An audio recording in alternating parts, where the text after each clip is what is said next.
আচ্ছা, তোমরাই বলো তো বিরিয়ানি আর তেহেরির মধ্যে পার্থক্য কি? আমি কিন্তু নিজেও আজ পর্যন্ত বুঝলাম না। শুধু এতটুকুই দেখলাম যে হচ্ছে বিরিয়ানির মাংসগুলো একটু বড় বড় হয় আর তেহেরির মাংসগুলো ছোট ছোট হয়। এটাই মানে তফাৎ। তাছাড়া কিন্তু প্রসেস সব একই রকম।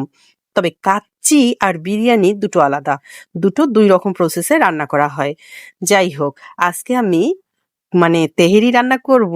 এই জন্য আমি মাংসগুলো ছোট ছোট করে নিয়েছি, আলু নিয়েছি, পোলাওয়ের চাল নিয়েছি, চিনি গুঁড়া চালটা, পেঁয়াজ, মরিচ, গরম মশলা, আদা রসুন পেস্ট সব নিয়েছি। নিয়ে আজকে বসেছি যে আজকে তেহেরি রান্না করব।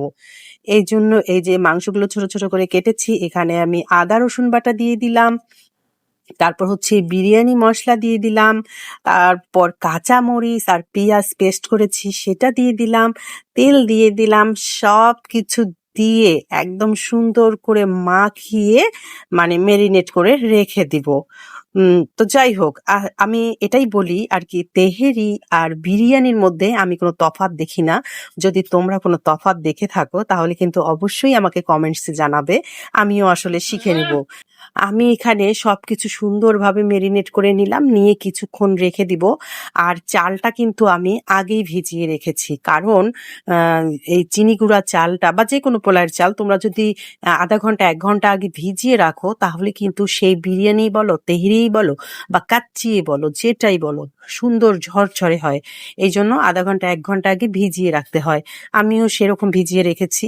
আর এদিকে মাংসটা সুন্দরভাবে কষিয়ে নিচ্ছি। এই যে দেখো, কিছুক্ষণ কষানোর পর কালারটাই চেঞ্জ হয়ে গেল। আস্তে আস্তে কালারটা চেঞ্জ হয়ে যাবে। যতই কালার চেঞ্জ হবে ততই কিন্তু দেখতেও ভালো লাগবে আর ফ্লেভারটাও খুব সুন্দর উঠবে। চারিদিকে শুধু কি যে ঘ্রাণ। আর এদিকে আমি আলুও দিয়ে দিয়েছি। আমি যদি বিরিয়ানিতে দেই তখন কিন্তু আমি আলুটা একটু ফুড কালার দিয়ে আলাদা তেলে ভেজে নেই। যেহেতু এটা তেহেরির মতো করে রান্না করছি, ছোট ছোট মাংসের পিস, এই জন্য আমি এখানেই আলুটা দিয়ে দিলাম। দিয়ে একদম সুন্দরভাবে কষায় রেখে দিলাম। এদিকে এখন চালটা ভেজে নিব। চালটা এই যে পেঁয়াজ লাল করে ওখানে বেরেস্তা কিন্তু আমি উঠিয়ে রেখেছি, অনেক কিছু আসলে দেখানো হয়নি। বেরেস্তাটা উঠিয়ে রেখে তারপরে যে চালটা ভেজে এখানে মাংসগুলো দিয়ে দিলাম।